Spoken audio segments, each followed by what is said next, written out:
It's Conduit News Radio with Paul Harrell. Trial of John Woods has been going on now for a couple of weeks, and the government prosecution rested their case yesterday right after lunch. Here to talk more about this is the feverish note-taker, political strategist, Mr. Josh Waters, is joining us again. Josh, welcome to the program. Hey, good morning, Paul. Good morning to you. So, what do we have any? Let's just talk about new information. Do we get any new information? And I think the answer is yes, since the last time we talked to you. Oh, yes. A lot of new information in the last couple of days. I guess where we are right now, Paul, is the government rested its case yesterday right before the lunch recess. And what that means is they've called all their witnesses they plan to call right now, and they have passed the case now to the defense, and they can start calling their own witnesses and put on their own case. So they rested, and they did not call Warren Paris as a witness. They indicated they may call him as a rebuttal witness, or at least left the door open to that. And then after lunch, the defense asked for a recess until this morning so they could better prepare. And the judge ultimately granted that. The jury, at least some of the jurors, indicated they wanted to stay and keep going. But kind of based on where everything fell, the judge decided it was best to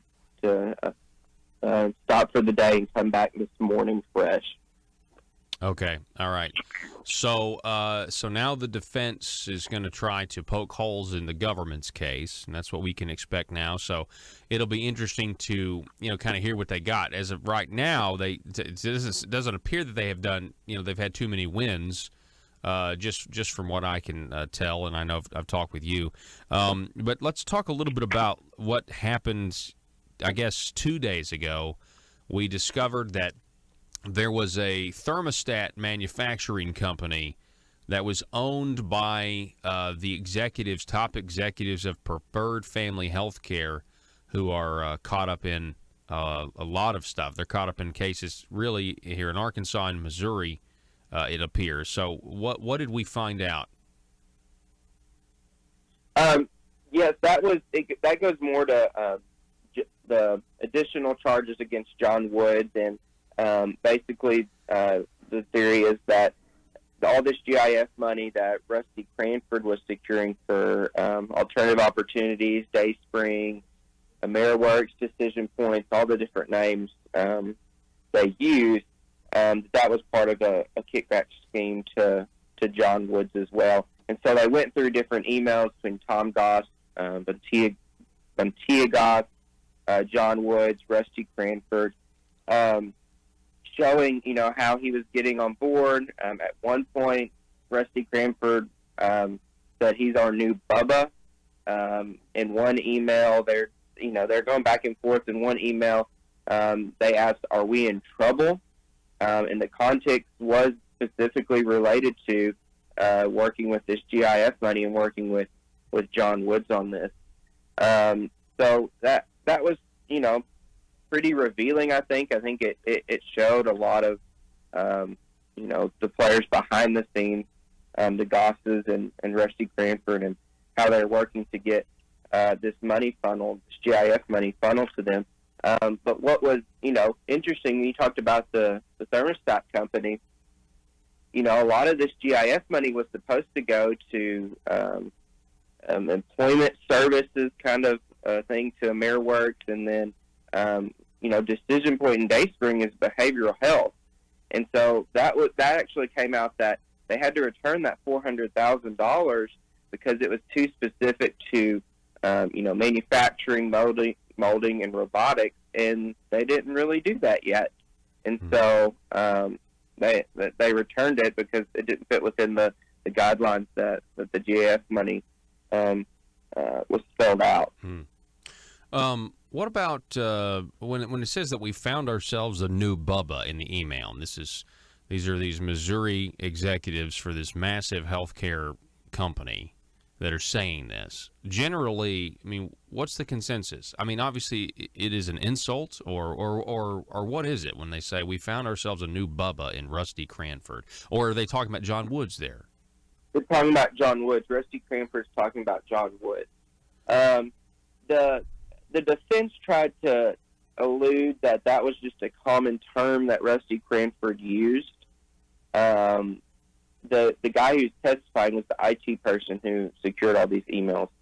It was in the context of really working out and getting this GIS money to these companies.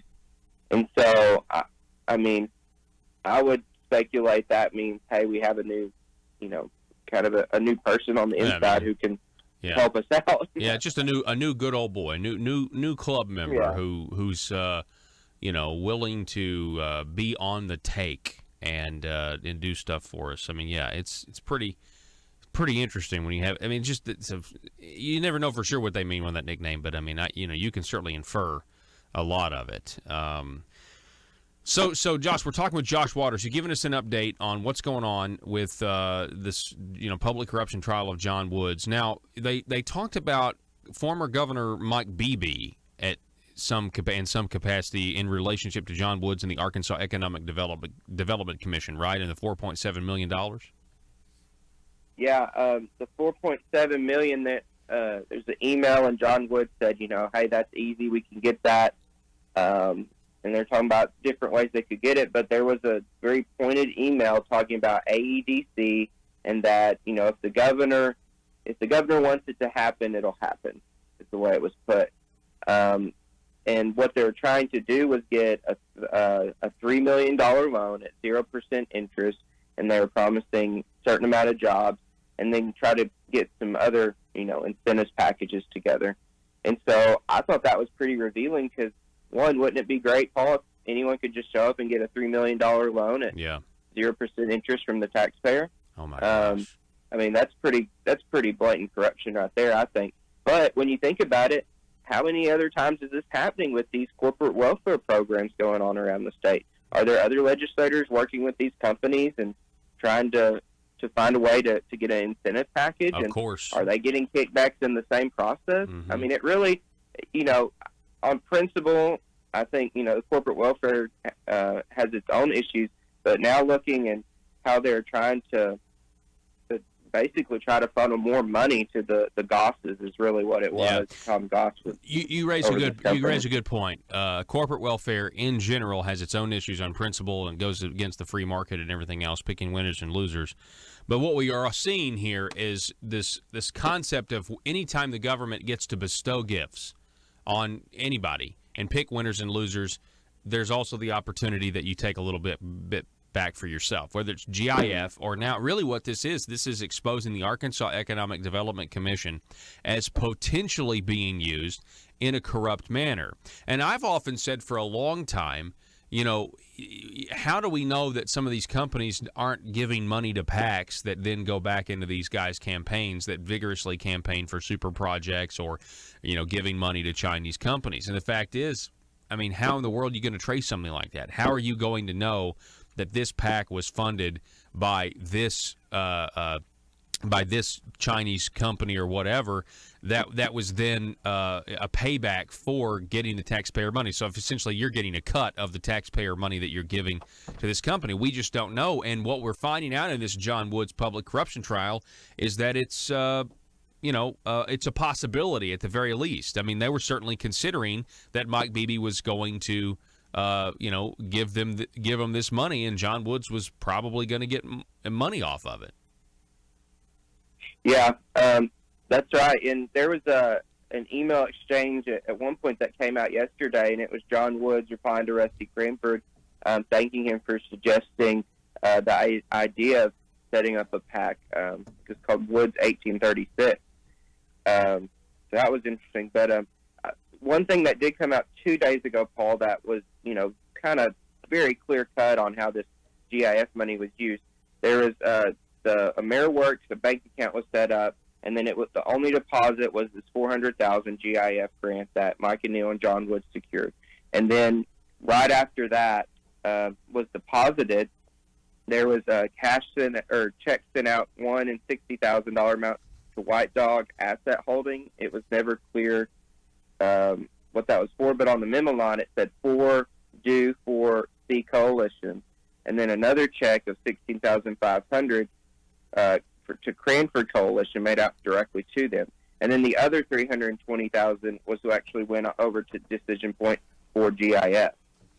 So, I mean that was very clear. This whole kickback scheme. Okay, they got the $400,000. $320,000 actually went to Decision Point for GIS, and the other was sent around to, at least one of the checks directly to Cranford Coalition. Gosh. And then one of the other checks, when other grants came through later, there's an $80,000 check made out to AO, and the memo line was for receiving GIS/DP funds. I mean, probably Decision Point funds.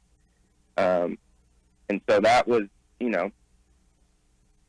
Tom Goss directly deposited $80,000 into a Mayor Work account, and then immediately $80,000 went to AO. Wow.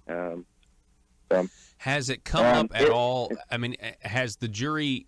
I don't know. I mean, I'm not an attorney, but I'm just wondering if the jury has heard at all or familiar with the fact that Preferred Family Health Care is already involved in some legal troubles in a different case because they used their nonprofits and the taxpayer dollars to try to lobby for more taxpayer dollars. Is that a factor here? Do they know that, or is that inadmissible? It has not come up, and it would most likely be inadmissible. There's a rule that you can't bring in evidence that's way more prejudicial than probative, that would confuse the jury or make them consider those statements or that evidence over what's directly tied in this case. And so that hasn't come up, and I doubt they would be able to get that in. Okay. All right. That's interesting. This is kind of a backtracking question. John Woods had a consulting firm called Titan Consulting. Now, did that come up at all in the trial, in the government's case over the last couple weeks? It did not come up. There were several bank accounts, but one was Plaid Jackets, his band. That was one of the bank accounts, and I believe the others were just in his name. So that consulting company did not come up at all. But okay. But yesterday they did have as their last witness was a forensic accountant, a certified fraud examiner from the FBI, and they went into detail on the bank records of Ranger Shelton's consulting company, Ecclesia College, the money from the GIS, and they went over John Woods' tax returns, and when they broke down the GIS and who the top receivers were first, and this is from Northwest Arkansas Development District from August 2013 to January 2015. Number one was the Arkansas Energy Office at $1.8 million. Number two was Ecclesia College at $592,000. Third was Decision Point Mayor Works at $509,000, and fourth was the State Highway Commission at $300,000. So that gives you a picture of maybe what kind of tipped people off to, hey, what's going on here? Why is this small Christian college and this other, Decision Point Mayor Works, how are they getting, these, almost the most amount of GIS money from this planning and development district for this time period? Yeah. So that was, I thought, pretty interesting. It's blatant. I mean, these people, greedy doesn't begin to describe it. Last question. We're talking with Josh Waters. He's giving us a John Woods public corruption trial update. So Orrin Paris did not testify, but he did take the plea. He pled guilty right before the trial began. And I'm wondering, and feel free to speculate, but Orrin didn't get used. He may get used later, but he takes his plea deal. And I'm wondering, there was a lot of information on Ecclesia. Correct me if I'm wrong, Josh. Ecclesia College, that was pretty much laid bare in court. They went over their donors. They went over things like that. And if Orrin Paris hadn't pled guilty, would the defense have been able to try to prohibit some of that stuff, or from being shown, because there would have been an advocate for Orrin Paris, whereas now there wasn't an advocate in this proceeding because he already took the plea. What are your thoughts on that? It's kind of unclear what documents they had already from Ecclesia before he pled guilty. But I think absolutely him pleading guilty and being cooperative, a week before, they probably were able to get more context or try to understand what these text messages were, and that could very much help in their line of questioning. Okay. So I think it's absolutely helped, and it's probably gotten more information in.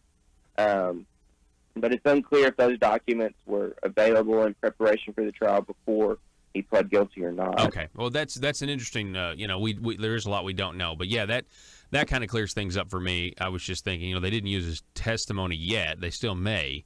But yeah, I didn't think about the fact that he was able to give them a bunch of documents and everything with his plea. So that makes sense. Josh Waters, I appreciate it, and we'll be eager to talk to you again to hear what the defense is going to do now that their portion of the trial begins. Yes. One other thing, Paul, I wanted to share, if we got a minute. There was at one point yesterday, towards the end of the day, the defense theory is this $40,000 that was, a direct transfer from Paradigm Shelton's company was a loan. Well, on statements of financial interest, elected officials and people running for office have to disclose creditors and loans from, non-banking entities the way it was described up, but they don't have to describe it from people who were considered, who it just says family. And so the prosecution was saying, well, the defense says this is a loan, but he never once, in 2012, 2013, 2014, 2015, he signed this under penalty of perjury and never said there was a loan. And so the defense came back and said, well, how is family defined? Wouldn't it be, close friends, trying to imply, well, he didn't put it on there because Randall Shelton's his family. Oh, my goodness. And I thought that was very weak, and I think the jury probably saw through that. So if that's the best they got, probably grasping for straws at this point. But I did want to share that with the audience, kind of give that's pretty funny context of what they're trying to go for. One big happy Marble Palace family, and it might end up being the Back to the Future quote: "One big happy jailbird family." All right. Oh yeah. All right, Josh Waters, I appreciate that. Thank you so much for telling us. All righty. All right. Yeah, that's. I guess that would be from Back to the Future Part 2, if memory serves. We got to take a break. Back in just a moment.